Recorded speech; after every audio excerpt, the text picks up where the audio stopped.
नमस्कार प्रतियोगी मित्रों, आपके अपने YouTube channel RB classes Sultanpur पर आपका पुनः स्वागत है। मैं अखिल सर। जैसा कि आपने पिछली क्लास में पढ़ा था ग्रामीण परिवेश से भूमि पैमाइश के बारे में, आज आप अगला टॉपिक जानते हैं वहाँ से कृषि के बारे में। देखिए, कृषि एक बहुत ही इम्पॉर्टेंट, बहुत ही यूजफुल टॉपिक होता है, जो कॉम्पिटिटिव एग्ज़ाम से जुड़े हुए प्रतियोगी मित्र हैं उनके लिए भी, जो नहीं है उनके लिए भी। और बात की जाए कृषि की, तो थोड़ा सा यहाँ पर हम कृषि के बारे में जानते हैं। अगर आपसे कृषि की बात की जाए तो देखिएगा, कृषि भारत की रीढ़ मानी जाती थी।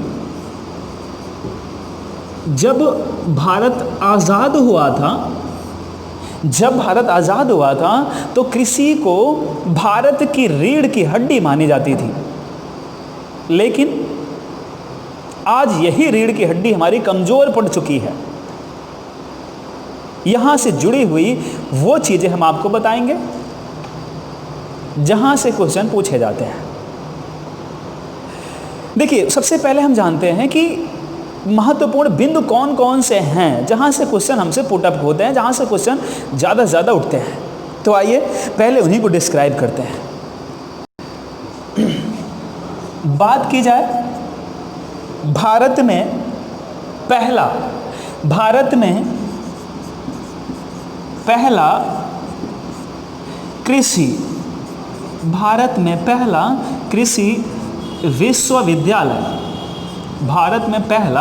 कृषि विश्वविद्यालय। अब इसकी बात की जाए तो देखिए, यहाँ से कई क्वेश्चन बन के सामने आते हैं। जैसे जो भारत का पहला कृषि विश्वविद्यालय था, उसका उद्घाटन, उसकी स्थापना भारत के पहले प्रधानमंत्री पंडित जवाहरलाल नेहरू के द्वारा की गई थी। और कब की गई थी? 1960 में। कब की गई थी? 1960 में की गई थी। स्थापना इसकी कब हुई थी? स्थापना 17 नवंबर 1960 में। 17 नवंबर 1960 में इसकी स्थापना की गई थी। जब इसकी स्थापना की गई थी तब इसका नाम रखा गया था उत्तर प्रदेश कृषि विश्वविद्यालय। नाम क्या रखा गया था? रीड करते चलेंगे, उत्तर प्रदेश कृषि विश्वविद्यालय। क्लियर हुआ यहाँ तक? उत्तर प्रदेश कृषि विश्वविद्यालय, इसका नाम रखा गया था कब? जब स्थापना की गई थी। ऐसा इसलिए क्योंकि यह तब कहाँ था? यूपी में था। कहाँ पे था भैया? यूपी में था। लेकिन वर्तमान की बात की जाए, वर्तमान में यह उत्तराखंड में है। कहाँ पर है ये? उत्तराखंड में है। ये वर्तमान की बात की जाए, एक जिला है उत्तराखंड का। अच्छा, नोट करते चलेंगे साथ साथ में। हाँ, कुछ लोग कमेंट भी आ रहा है, तो आप लोग लाइव देखते रहें, कमेंट करते रहें। जो चीज़ें नहीं आती, देखिए हम सबका कमेंट तो पढ़ नहीं सकते यहाँ पे, लेकिन आप कमेंट करते रहेंगे। अगर कमेंट बॉक्स में जाके कमेंट करते हैं तो आपको वहाँ से जानकारी मिल जाएगी। कोई भी डाउट होता है वहाँ पे आप कमेंट करके हमसे पूछ सकते हैं कि सर ये समझ में नहीं आ रहा। चलिए, हमने कहा कि उत्तराखंड का एक जिला है, जिले का नाम है उधम सिंह। जिले का नाम है उधम सिंह नगर जिला। उधम सिंह नगर जिला। यहीं पर एक स्थान है जिसका नाम है पंतनगर। क्या नाम है? पंतनगर। तो इसको वर्तमान में पंतनगर कृषि विश्वविद्यालय के नाम से भी जाना जाता है। अब देखिए, इसमें हमको और क्या जानना है। 1960 में स्थापना तो हुई थी इसकी, लेकिन 1970 में, कब भैया? लेकिन 1970 में इसका नाम बदल दिया गया था। और नाम क्या कर दिया गया था इसका? 1970 में इसका नाम बदलकर यूपी के प्रथम मुख्यमंत्री गोविंद बल्लभ पंत के नाम पर इसका नाम रख दिया गया। और क्या रखा गया? गोविंद बल्लभ पंत कृषि एवं प्रौद्योगिक संस्थान या विश्वविद्यालय। क्या रखा गया? गोविंद वल्लभ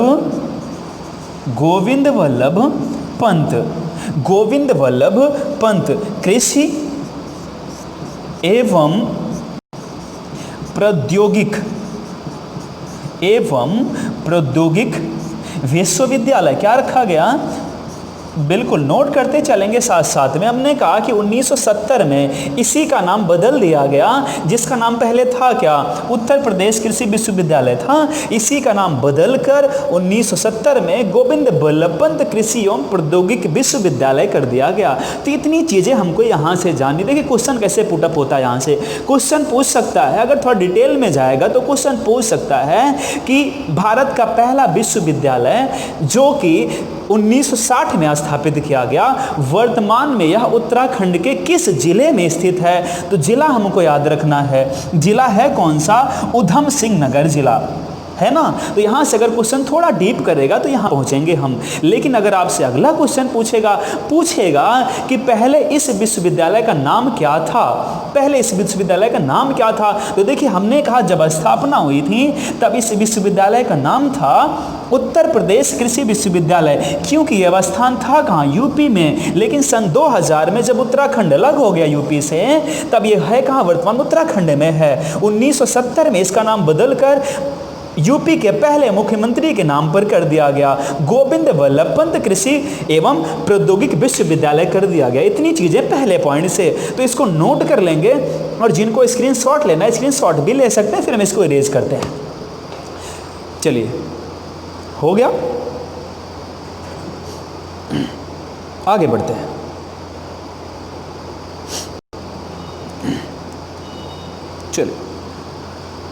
चलिए सॉरी, एक थोड़ा सा मिस्टेक हुआ यहाँ पर। देखिए 1970 नहीं, कितना है? 72 है। 1970 नहीं, कितना भैया? ये 72 है, ये 72 है।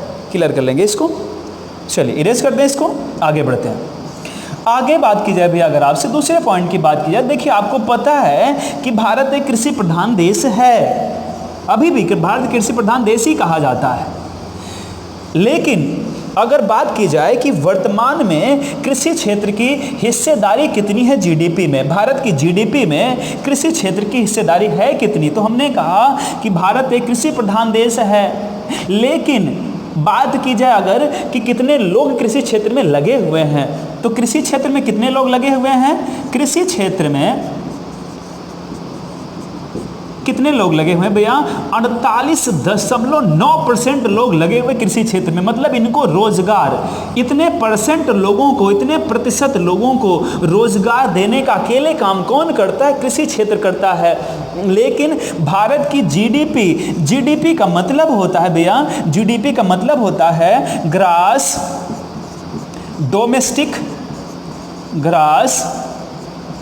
Domestic product. जीडीपी का मतलब क्या होता है? Grass domestic product. सकल, ग्रास का मतलब होता है सकल, डोमेस्टिक मतलब होता है घरेलू, सकल घरेलू उत्पाद। क्लियर हुआ यहाँ तक? सकल घरेलू उत्पाद मतलब पूरे भारत के जो भारतीय हैं, भारत में रहने वाले भारतीय तथा भारत में रहने वाले विदेशी कोई भी हो, अगर भारत में हैं, उनके द्वारा जो भी आय होगी वो जीडीपी में गिनी जाती है। तो हमने कहा कि कृषि क्षेत्र का जीडीपी में हिस्सा कितना है, तो हमने कहा रोजगार तो इतना देता है, लेकिन जीडीपी में हिस्सा कितना है इसका भैया? वर्तमान में 17.5% कितना है?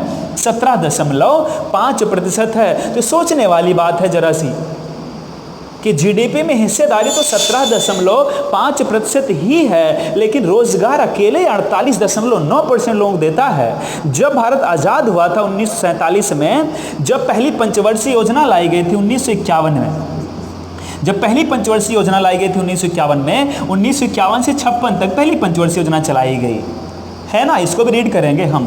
तो 1951-56 तक पहली पंचवर्षीय योजना चलाई गई, और जो पहली पंचवर्षीय योजना का मॉडल था वो पूरा मॉडल ही भैया कृषि पर आधारित था वो, और कृषि पर आधारित था। मॉडल का नाम पूछ सकता है, मॉडल का नाम क्या था? हेराल्ड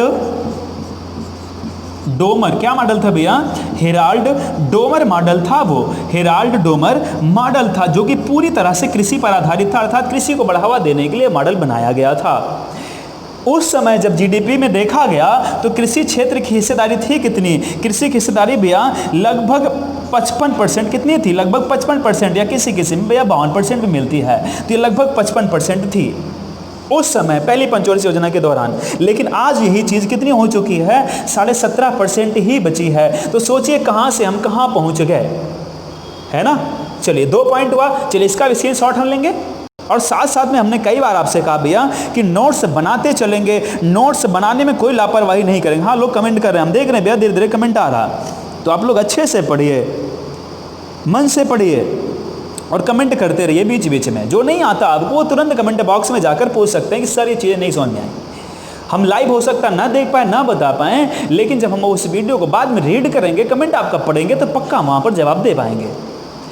चलिए इरेज करते हैं इसको।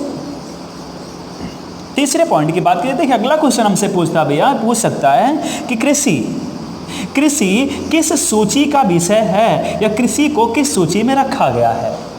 तो यहां से हम रीड करेंगे।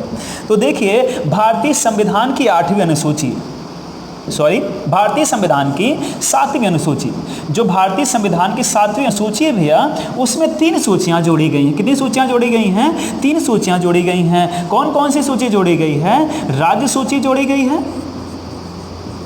और कौन सी जोड़ी गई है? राज्य सूची, संघ सूची, और तीसरी है समवर्ती सूची। कौन सूची भैया? समवर्ती सूची। जो भारत के संविधान की 7वीं अनुसूची है, उसमें 3 सूचियां जोड़ी गई, राज्य सूची, संघ सूची, समवर्ती सूची। मतलब थोड़ा समझ लेते हैं इसका मतलब। ऐसे विषय जिस पर कानून सिर्फ राज्य बनाएगा उसको रखा गया राज्य सूची में। ऐसे विषय जिस पर कानून केवल संघ बनाएगा उसको रखा गया संघ सूची में। ऐसे विषय जिन पर कानून दोनों मिलकर बनाएंगे, मिलकर तो दोनों बनाएंगे, लेकिन मान्य उन्हीं का होता है जिसको राष्ट्रपति मान्यता दे दे, या जो पहले से राष्ट्रपति से मान्यता लेकर कानून बनाता है उसी का मान्य होता है समवर्ती सूची के अंतर्गत। तो हमको इतना नहीं जानना क्या है कि कृषि किस सूची का विषय है। तो कृषि भैया किस सूची का विषय है? जो हमारा कृषि है वह राज्य सूची का विषय। किस सूची का विषय भैया? राज्य सूची का विषय है कृषि। मतलब राज्य सरकार की जिम्मेदारी है कि राज्य के अंदर कितनी भूमि है, कितनी उपजाऊ भूमि है, कितनी उपजाऊ भूमि नहीं है, इसका क्रियान्वयन कैसा होगा, इसको कैसे आगे हम बढ़ाएंगे, ये काम कौन करता है? राज्य सूची करती। क्लियर हुआ यहाँ तक? इसको भी रेज करते हैं। नोट कर लिया होगा सबने, नोट कर लीजिए आराम से। हम लोग आराम से पढ़ेंगे, अच्छे से पढ़ेंगे, और जो चीज़ें पढ़ेंगे अच्छे से पढ़ेंगे, वो कभी पढ़नी ना पड़े। देखिए हमने कई बार कहा आपसे, आप गलती यही करते हैं, हम चीज़ों को पढ़ तो लेते हैं लेकिन इतने अच्छे से नहीं पढ़ पाते हैं। अगर हम कोई भी चीज़ ऐसे पढ़ें कि आगे हमको पढ़ने की जरूरत ही ना पड़े। जैसे हमने कहा था कि आपको अगर कुछ भी ना आता हो, लेकिन हमारे यहाँ के जो मैथ फैकल्टी अर्थात आरबी सर हैं, वो इतने आसान भाषा में मैथ पढ़ाते हैं, कोई बच्चा, कोई गधा भी सीख जाएगा मैथ। लेकिन आप लोग वही चीज़ें 10 बार पढ़ते हैं। क्यों ऐसा होता है? क्योंकि आप बार बार मन से नहीं पढ़ते हैं।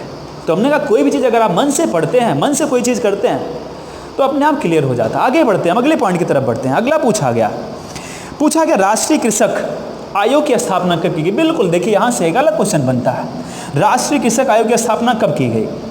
तो राष्ट्रीय कृषक आयोग की स्थापना की बात की जाए भैया, तो इसकी स्थापना जो की गई थी, इसकी स्थापना वो 11वीं पंचवर्षीय योजना, कब की गई थी स्थापना इसकी स्थापना 11वीं पंचवर्षीय योजना के दौरान की गई थी। कब की गई थी? 11वीं पंचवर्षीय योजना के दौरान की गई थी। और 11वीं पंचवर्षीय योजना के दौरान कब की गई थी? अगर हमसे सन पूछा जाए भैया, सन कब की गई थी, तो राष्ट्रीय किसान आयोग या राष्ट्रीय कृषक आयोग की स्थापना कब की गई थी? देखिएगा 18 नवंबर। कब की गई थी भैया? नोट करते चलेंगे साथ साथ में। 18 नवंबर 2004 को। कब की गई थी? 18 नवंबर 2004 को। हमने कहा कि कृषि में हम कोई चीज़ नहीं छोड़ेंगे, वो सारी चीज़ें आपको बता देंगे जहाँ से क्वेश्चन हमसे पूछे जाते हैं, बस आप पढ़ते रहिए मन से। तो हमने कहा राष्ट्रीय कृषक आयोग की स्थापना 11वीं पंचवर्षीय योजना के दौरान 18 नवंबर 2004 को की गई थी। कब की गई थी भैया? 18 नवंबर 2004 को की गई थी। क्लियर हुआ? इसको हम NCF के नाम से भी जान सकते हैं। किस नाम से जान सकते हैं भैया? इसको हम NCF के नाम से भी जान सकते हैं। इसका मतलब क्या होता है? इसका मतलब होता है भैया, NCF का मतलब होता है नेशनल कमीशन ऑन फार्मर्स। मतलब क्या होता है? नेशनल कमीशन, अच्छा थोड़ा चल नहीं रहा, national commission on farmers. National commission on farmers. Clear हुआ यहाँ तक? तो यहाँ तक हम नोट करेंगे, साथ साथ में हमने कहा नोट करते हुए चलेंगे, कोई चीज़ नहीं छोड़ेंगे, हम नोट करते चलेंगे, चीज़ें आसान हो जाती हैं। चलिए अगले पॉइंट की तरफ हम बढ़ते हैं। थोड़ा समय जरूर लग सकता है, हो सकता है आपको वीडियो थोड़ा लंबा लगे, लेकिन वो चीज़ें कोई छूटेंगे नहीं, आपको सारी चीज़ें यहाँ पे मिल जाएंगी, बस आप मन से पढ़ते रहिए।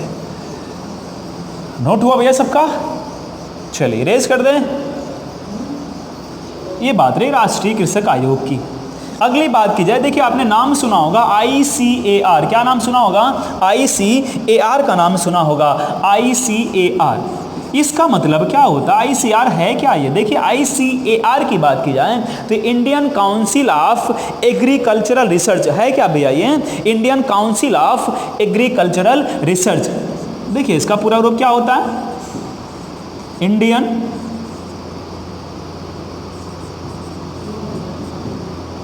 Indian council of agricultural research.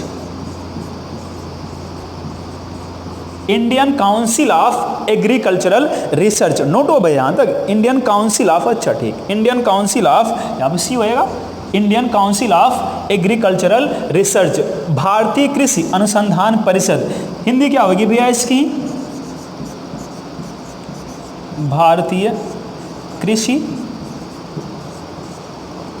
अनुसंधान, भारतीय कृषि अनुसंधान परिषद। क्लियर हुआ यहाँ तक? भारतीय कृषि अनुसंधान परिषद। अब देखिए यहाँ से क्वेश्चन पूछ सकता है भैया क्या स्थापना कब हुई थी, पुराना नाम क्या था? सब क्लियर करते हैं अभी कि है क्या, ये पुराना नाम था क्या इसका, स्थापना कब हुई थी इसकी। तो स्थापना की बात की जाए भैया तो इसकी स्थापना कब हुई थी?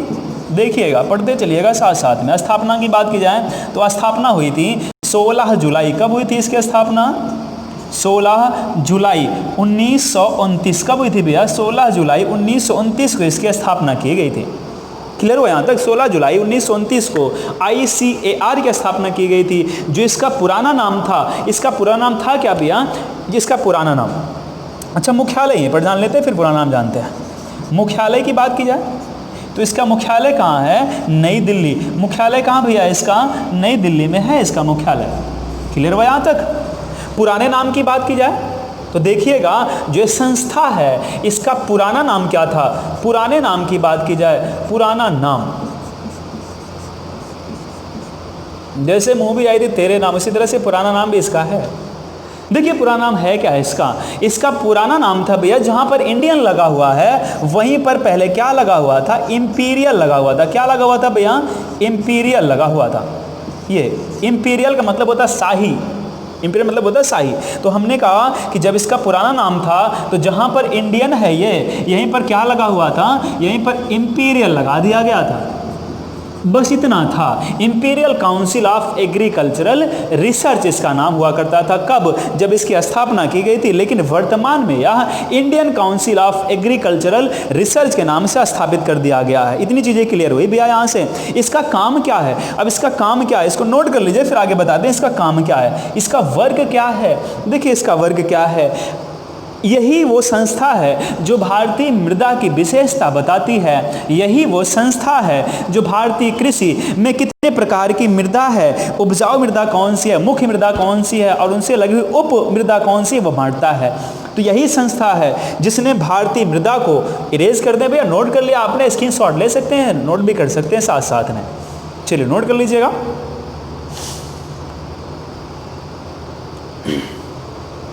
चलिए हो गया, आगे बढ़ते हैं। हमने कहा भैया यही वो संस्था है जिसने, यही वो संस्था है जिसने भारतीय मृदा को 8 भागों में बांटा। कितने भागों में बांटा भैया?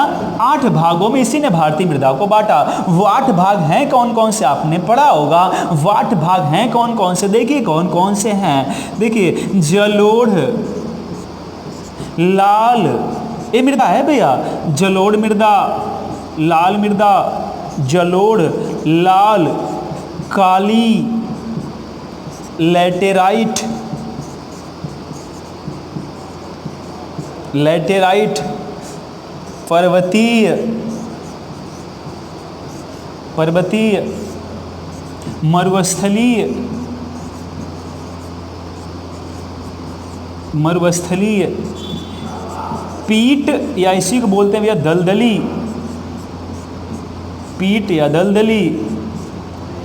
और कौन सा भैया, कितनी हो गई हमने कहा 8 मृदा, जलोढ़, लाल, काली, लैटेराइट, पर्वतीय, मरुस्थलीय, पीठ, दलदली। और कौन सी भैया, लवणीय, या इसी को बोलते हैं क्षारीय, लवणी या इसे क्या बोलते हैं भैया, क्षारीय मृदा।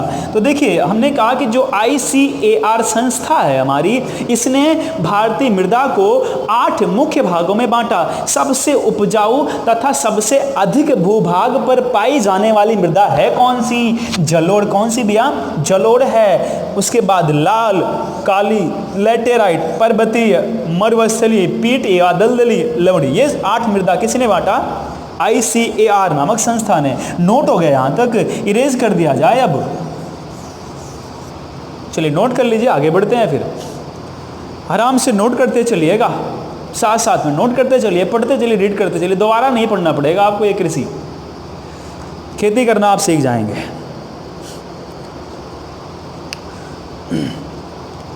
आगे बढ़ा जाए भैया, चलिए इरेज करते हैं इसको। अब देखिए हमने देखिए पहला पॉइंट आपको बताया भैया वहाँ पे कि भारत के पहले कृषि विश्वविद्यालय की स्थापना तो आप जान चुके कब हुई थी। लेकिन अगर आपसे यहीं से क्वेश्चन पूछ लिया जाए कि यूपी में कितने कृषि विश्वविद्यालय हैं, यूपी में कितने कृषि विश्वविद्यालय हैं, और नाम भी हो सकता है पूछ ले कि इस नाम का कृषि विश्वविद्यालय कहाँ पर है।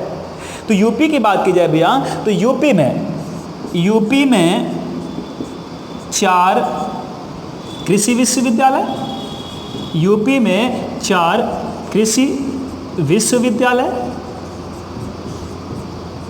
4 कृषि विश्वविद्यालय और एक भैया डीम्ड बोला जाता है, एक डीम्ड कृषि विश्वविद्यालय है, एक डीम्ड कृषि विश्वविद्यालय। तो हमने कहा कि यूपी में 4 कृषि विश्वविद्यालय और एक डीम्ड कृषि विश्वविद्यालय। अगर हमसे कुल पूछा जाए कि यूपी में कुल कृषि विश्वविद्यालय कितने, तो हम कितना बताएंगे, 5 बताएंगे। कितना बताएंगे, 5 बताएंगे। इनका नाम अगर हम जाने भैया तो इनका नाम देखिए है क्या क्या, चंद्रशेखर आजाद कृषि एवं प्रौद्योगिक विश्वविद्यालय। देखिए पहला कौन सा है, पहला भैया चंद्रशेखर आजाद, पहला कौन सा है, चंद्रशेखर आजाद, चंद्रशेखर आजाद कृषि एवं प्रौद्योगिक विश्वविद्यालय, विश्वविद्यालय। ये है कहाँ पर, कानपुर। कहाँ पर है ये, कानपुर में है। पहला विश्वविद्यालय कौन सा बताया भैया हमने, चंद्रशेखर आजाद कृषि एवं प्रौद्योगिक विश्वविद्यालय कहाँ पर है, कानपुर में है। तो रीड करते चलेंगे, नोट करते चलेंगे साथ साथ में। दूसरा कृषि विश्वविद्यालय कौन सा है, नरेंद्र देव कृषि एवं बात वही प्रौद्योगिक, कृषि एवं प्रौद्योगिक विश्वविद्यालय। ये कहाँ पर है, ये देखिए कहाँ पर है, जहाँ से हमारी संस्था चलती है भैया, जहाँ से संस्था का ऑर्गेनाइजेशन होता है सुल्तानपुर, उसके बगल में ही है हमारा मंडल है। और है कौन सा, फैज़ाबाद। स्थान कहाँ पर है, फैज़ाबाद। लेकिन वर्तमान में इसको अयोध्या के नाम से जाना जाता है। किस नाम से जाना जाता है, अयोध्या के नाम से जाना जाता है। 2 कृषि विश्वविद्यालय हम जान चुके, नोट कर लिएगा साथ में। तीसरा है सरदार वल्लभ भाई पटेल। चलिए नोट हो गया, इतना नोट हो गया तो अच्छी बात है। तीसरा कृषि विश्वविद्यालय है सरदार वल्लभ भाई पटेल। सरदार, ये तीसरा कृषि विश्वविद्यालय है, सरदार वल्लभ भाई पटेल कृषि, बस वही जोड़ते जाएंगे, कृषि एवं प्रौद्योगिक विश्वविद्यालय। कौन सा भैया, विश्वविद्यालय। ये है कहाँ पर, ये है भैया का स्थान है मेरठ का, मोदीपुरम। कौन सा स्थान है, मोदीपुरम। और ये मोदीपुरम है कहाँ पर, मेरठ। मोदीपुरम है कहाँ पर भैया, मेरठ में है, नोट करिएगा। चलिए चौथा जानेंगे, नोट करिएगा, सरदार वल्लभ भाई पटेल कृषि एवं प्रौद्योगिकी विश्वविद्यालय मोदीपुरम मेरठ में है। क्लियर हुआ? अभी सब रिवीजन करवा देते हैं। चौथा देखेंगे बांदा कृषि, चौथा देखेंगे भैया बांदा कृषि एवं प्रौद्योगिकी विश्वविद्यालय। खुद ही नाम से स्पष्ट है, बांदा कहाँ, बांदा में तो है। बांदा कृषि एवं प्रौद्योगिक, बांदा कृषि एवं प्रौद्योगिक विश्वविद्यालय। देखिए बांदा में है, बिल्कुल रटना नहीं इसको। तो 4 हो गया, ये 4 कृषि विश्वविद्यालय हैं। पहला हमने कौन सा बताया? ये पहला बताया चंद्रशेखर आज़ाद कृषि एवं प्रौद्योगिकी विश्वविद्यालय जो कि कानपुर में था। नरेंद्र देव कृषि एवं प्रौद्योगिकी विश्वविद्यालय जो कि कहाँ पर? अयोध्या में। तीसरा सरदार वल्लभ भाई पटेल कृषि एवं प्रौद्योगिकी विश्वविद्यालय मोदीपुरम मेरठ में। चौथा बांदा कृषि एवं प्रौद्योगिकी विश्वविद्यालय, कहाँ पर? बांदा में। ये 4 विश्वविद्यालय। एक देखिए डीम्ड, मैंने कहा ना एक डीम्ड कृषि विश्वविद्यालय है, उसका नाम जानेंगे हम। नोट करिए इसको जल्दी से, ठीक, नोट करिए भैया।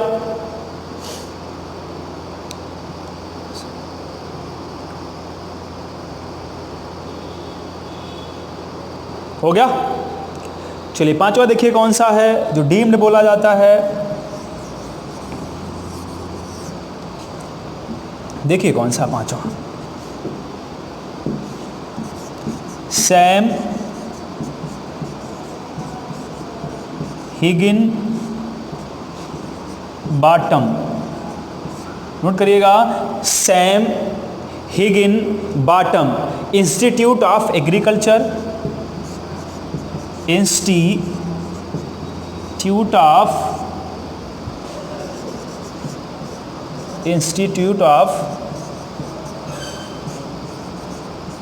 Agriculture, Sam Higginbottom Institute of Agriculture Technology and Sciences, technology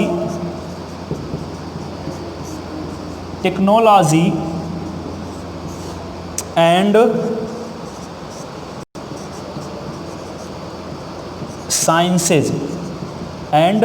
sciences. ये कहाँ पर है भैया? ये है इलाहाबाद में। कहाँ पर है? इलाहाबाद में। इलाहाबाद को भी वर्तमान में किस नाम से जाना जाता है? प्रयागराज के नाम से जाना जाता है। किस नाम से जाना जाता है भैया? प्रयागराज के नाम से जाना जाता है। नोट करेंगे जल्दी जल्दी भैया, नोट करिएगा जी। बिल्कुल, कुछ लोग कमेंट हम पढ़ पा रहे हैं जी जी, थैंक यू। बस आप लोग मन लायक पढ़ते रहिए, हम आपके साथ लगे हुए हैं जी जान से। लॉकडाउन में घर और छोड़ के आपके साथ लगे हुए हैं, है ना? तो आप लोग भी हम लोगों का साथ दें पूरी तरह से। हो गया भैया? इरेज कर दिया जाए। चलिए अगले पॉइंट की तरफ बढ़ते हैं। हम जितने पॉइंट बता रहे हैं सब मोस्ट इंपॉर्टेंट पॉइंट हैं। जैसे कहा नहीं जाता, बुक तो बहुत सारी पढ़ी जाती हैं, बहुत सारी बुक हमने पढ़ी, उन्हीं बुक से हमने क्रीम को निकाल लिया। जैसे आप लोग दूध से क्रीम को निकाल लेते हैं तो क्रीम तो अच्छी लगती है ना। जैसे बचपन में लोग बिस्किट खाते थे, वो क्रीम वाला बिस्किट जो आता था उसको खाते थे, तो करते क्या थे कि जो क्रीम होता था उसको खा के फिर चिपका के रख देते थे, अगला बच्चा आएगा वो खाएगा घर का, है ना। तो चालू बच्चे ऐसे होते हैं, आप लोग बहुत चालू हैं। चलिए बढ़ते आगे, अगले पॉइंट की तरफ बढ़ते हैं भैया। देखिए अगला पॉइंट कौन सा है, एक संस्था और है जिसका नाम है IARI। संस्था कौन सी है भैया? IARI। ये भी देखिए जितनी संस्था हम बता रहे हैं वो सब कृषि से संबंधित हैं, सब कृषि संबंधित संस्थाएं हैं। इस संस्था का नाम क्या देखिएगा, संस्था का नाम है Indian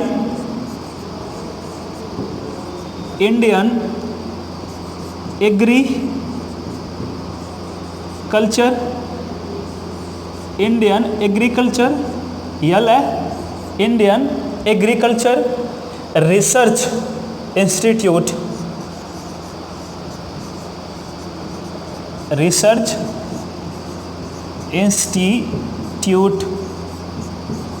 Indian agriculture research institute. Note करेंगे, साथ में फुल फॉर्म भी देखिए कभी कभी पूछ लेता है, तो साथ में नोट करेंगे। हिंदी होती है भारतीय कृषि अनुसंधान संस्थान। हिंदी क्या होती है भैया इसकी?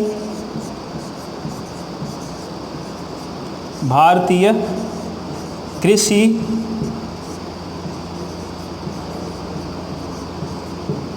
अनुसंधान, भारतीय कृषि अनुसंधान संस्थान, भारतीय कृषि अनुसंधान संस्थान। जब मैं मन से लिखता हूँ बहुत अच्छा लिखता हूँ, कभी कभी जब मन से लिखता हूँ बहुत अच्छा लिखता हूँ। देखिए, भारतीय कृषि अनुसंधान संस्थान। अब इसकी स्थापना की बात की जाए तो स्थापना हमसे पूछेगा, मुख्यालय पूछेगा भैया, लेकिन वर्तमान में कहाँ, ये सब चीज़ें हमसे यहाँ से पूछी जाएंगी। चलिए एक एक करके जानते हैं। इसकी देखिए स्थापना कहाँ हुई थी। स्थापना की बात की जाए भैया तो इसकी स्थापना 1905 कब हुई थी, 1905 में हुई थी। मुख्यालय इसका कहाँ था पहले और वर्तमान में कहाँ है। मुख्यालय इसका जो था वो पूसा, कहाँ पर था भैया, पूसा। और पूसा कहाँ पर है, बिहार में है। पूसा कहाँ पर है, बिहार में है। तो मुख्यालय इसका पूसा बिहार में था। क्लियर हुआ यहाँ तक, पूसा बिहार में था। लेकिन वर्तमान मुख्यालय की बात की जाए,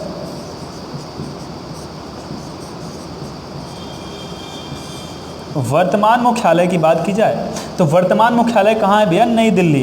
वर्तमान मुख्यालय कहाँ है इसका, नई दिल्ली। भी बता रहे हैं कारण क्या है नई दिल्ली स्थानांतरित करने का, यहाँ तक नोट करिएगा। वर्तमान मुख्यालय क्या है, नई दिल्ली है। जो शब्द हम बोलते जाते हैं भैया उसको भी आप नोट्स में बना सकते, समझने में आसानी होगी। तो नई दिल्ली इसका वर्तमान मुख्यालय है। देखिए वर्तमान मुख्यालय नई दिल्ली में क्यों बनाया गया है, वर्तमान मुख्यालय नई दिल्ली में कब और क्यों बनाया गया। तो देखिए हुआ क्या था भैया कि 1934 में, कब, 1934 में जो बिहार था 1934 में जो बिहार था वहाँ पर भयंकर भूकंप आया। और भूकंप आने से हुआ क्या कि जो बिल्डिंग बनाई गई थी, ये पूसा में जो बिल्डिंग बनाई गई थी पूरी तरह से क्षतिग्रस्त हो गई, पूरी तरह से टूट गई ये बिल्डिंग। और जब बिल्डिंग टूट गई तब स्थान था नहीं नया बनाने का, उतने मद नहीं थे भारत के पास।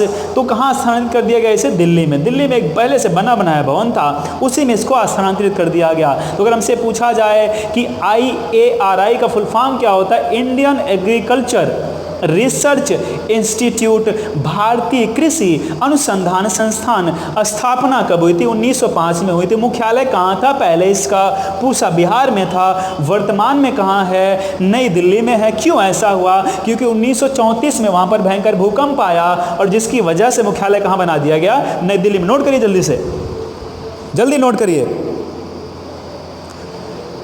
बकलोल जल्दी नोट करो।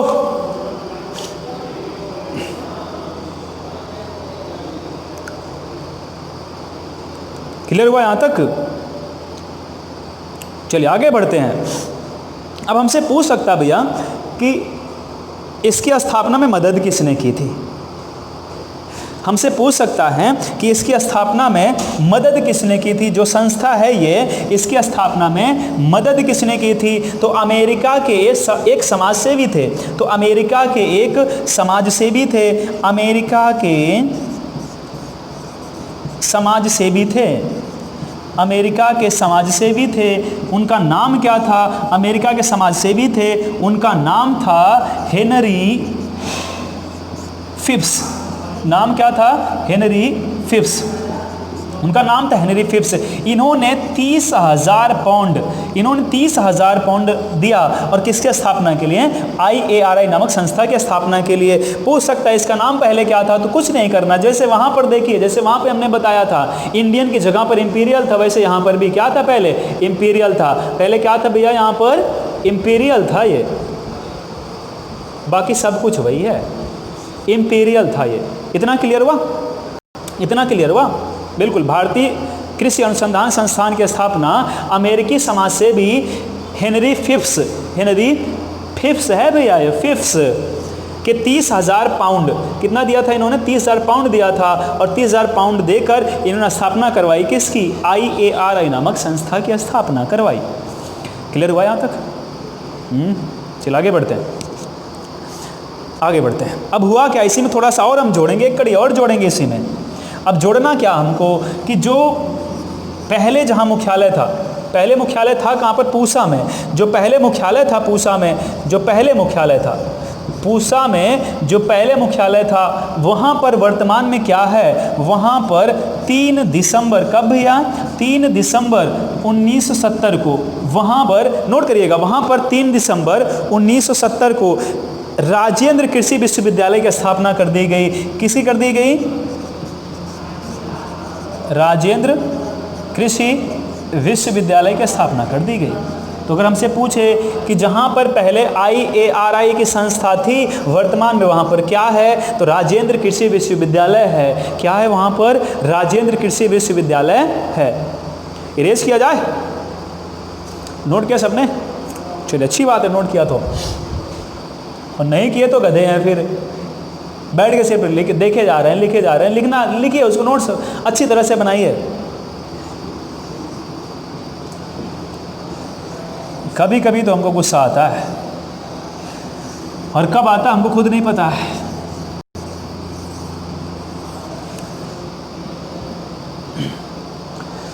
चिट्ठी न कोई संदेश, जाने वो कौन सा देश, जहाँ तुम चले गए। जैसे कल आपने सुना होगा भैया कि हमारे भारत के मशहूर एक्टर सुशांत सिंह राजपूत, तो उन्होंने सुसाइड कर लिया। तो देखिए, सुसाइड मुझे जहाँ तक लगता है ये कायरता है, लेकिन हर व्यक्ति की अपनी मजबूरी होती है। तो वो वहाँ तक जाके, उस तह तक जाके समझना अलग बात है, लेकिन आप सिर्फ इतना जानिए कि कायरता है ये, है ना, ये दुखद बात है। चलिए आगे बढ़ते हैं भैया। इतनी चीज़ें नोट हो गई, जितना बताया समझ में आया? चलिए फिर से उसे हम देखेंगे थोड़ा थोड़ा करके। हमने आपसे कहा कि भारत एक कृषि प्रधान देश है। कृषि की हिस्सेदारी GDP में, जैसे हमने कहा भारत एक कृषि प्रधान देश है। अभी तो आगे बढ़ते हैं, थोड़ा सा हम 2 पॉइंट और इसमें आगे बढ़ाते हैं। और बढ़ाना क्या, 2 पॉइंट भी है इसमें आगे। देखिए क्या क्या बढ़ाना हमको, देखिए क्या बढ़ाना। हमने कहा राष्ट्रीय कृषक नीति की बात की जाए तो हमसे पूछेगा कि राष्ट्रीय कृषक नीति भारत के द्वारा कब लाई गई? ये भैया, राष्ट्रीय कृषक नीति, राष्ट्रीय कृषक नीति कब स्थापित की गई? 2007 में। कब स्थापित की गई भैया? 2007 में एक नीति लाई गई। और नीति है कौन सी? राष्ट्रीय कृषक नीति। नोट करिएगा, इंपॉर्टेंट लाइन है ये, नोट करिएगा भैया साथ साथ में। अगला देखिए, हमसे पूछेगा कि अगला पॉइंट बढ़ाते हैं इसी में। KCC का नाम सुना होगा आपने, किसान क्रेडिट कार्ड।